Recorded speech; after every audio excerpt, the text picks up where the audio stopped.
ہمارے اکابر نے لکھا ہے کہ انسان گناہ کیوں کرتا ہے؟ اس کو مکافات عمل کا یقین نہیں ہوتا۔ مکافات عمل سے کیا مراد؟ ہم بچھو کو کیوں ہاتھ نہیں لگاتے؟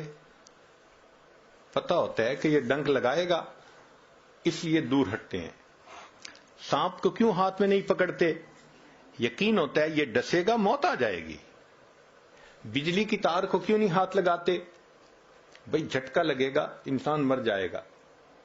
جب ہمیں پتہ ہوتا ہے کہ اس ایکشن کا ایک ریئیکشن ہونا ہے تو پھر ہم محتاط رہتے ہیں۔ اب آپ میں سے کتنے لوگ ہیں جنہوں نے بجلی کو خود ہاتھ لگا کے دیکھا؟ کبھی بھی نہیں دیکھا۔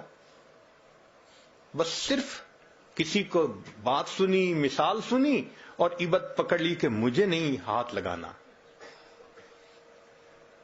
کتنوں نے بچھو کو ہاتھ لگایا؟ کوئی بھی نہیں لگاتا۔ سانپ کا نام لو تو ڈرنے لگ جاتے ہیں۔ بتائیں کہ جی یہ 100 یہ گلاب جامن ہے، صرف ایک کے اندر زہر ہے، کھا لیجئے، ہاتھ میں نہیں لگائیں گے۔ کیوں؟ ڈر ہے۔ تو جب ہمیں نقصان کا ڈر ہوتا ہے پھر ہم ہاتھ نہیں لگاتے۔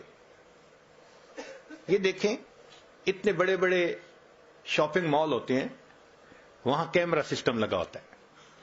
اب خریدنے والے جو لوگ آتے ہیں ان کو پتہ ہوتا ہے کہ ہمیں دیکھا جا رہا ہے۔ شاپ پکنگ کوئی نہیں کرتا، کوئی چوری نہیں کرتا۔ تو جب ہمیں یقین ہے نقصان ہوگا ہم وہ کام نہیں کرتے۔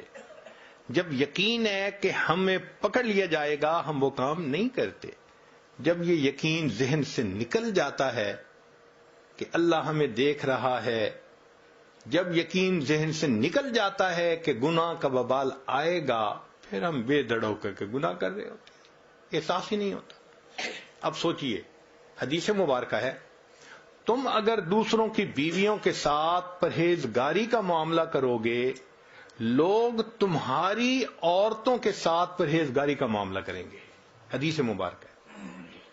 امام شافعی رحمۃ اللہ علیہ فرماتے تھے کہ زنا ایک ایسا گناہ ہے جو دین ہوتا ہے، جو قرض ہوتا ہے بندے کے اوپر۔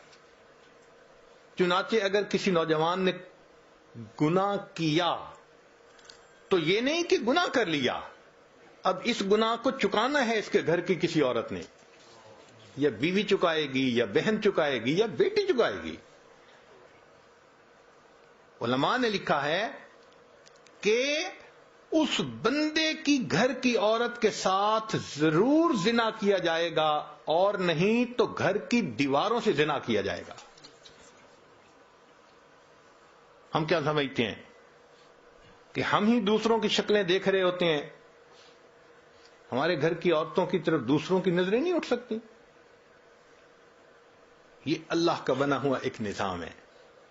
اب اگر یہ مکافات عمل کا یقین دل میں ہو تو پھر بندہ اللہ سے ڈرے گا۔ یہ یقین کمزور ہو گیا، احساس نہیں ہوتا کہ اس ایکشن کا ریئیکشن ہو کے رہنا ہے۔ دیکھیں اللہ تعالیٰ وہ ذات ہے، قرآن مجید میں فرمایا فَمَن يَعْمَلْ مِثْقَالَ ذَرَّةٍ خَيْرًا يَرَهُ، ذرہ کے برابر بھی نیکی کا عمل ہوگا اس کا بھی بدلہ دیں گے، ذرہ کے برابر گناہ کا کام ہوگا اس کا بھی ہم بدلہ دے کے رہیں گے۔ تو جہاں ایکوریسی لیول اتنا ہے کہ ذرہ جیسی نیکی بھی آنکھوں سے اوجھل نہیں ہو سکتی، ہم گناہ کر کے کیسے اس کے وبال سے بچ سکتے ہیں؟ اس یقین کو دل میں بٹھانے کی ضرورت ہے۔ صحابہ رضی اللہ عنہم کے دل میں یہ یقین بیٹھ گیا تھا۔ اسی لیے اندھیری رات ہے، قدرتاً ایک عورت، اس کے ہاتھ پر کسی مرد کا ہاتھ پڑا اس کے جسم پر، تو جب مرد نے اندھیری رات میں عورت کے جسم پر ہاتھ رکھا تو وہ عورت فوراً بولی، ڈر اس پروردگار سے جو اندھیرے میں اسی طرح دیکھتا ہے جس طرح وہ اجالے میں دیکھا کرتا ہے۔ یقین بنا تھا۔ کیا ایمان کا لیول ہے؟ اندھیرا ہے، کوئی قریب نہیں، کسی کو پتہ نہیں کیا ہو رہا ہے، عورت فوراً جواب دیتی ہے، ڈر اس پروردگار سے جو اندھیرے میں اسی طرح دیکھتا ہے جس طرح وہ اجالے میں دیکھتا ہے. تو یہ مکافات عمل کا یقین نہیں ہوتا کہ ہم جو کر رہے ہیں اس کا وبال لوٹ کے آنا ہے. نیکی کریں گے تو رحمتیں برسیں گی، اگر گناہ کریں گے تو لعنتیں برسیں گی.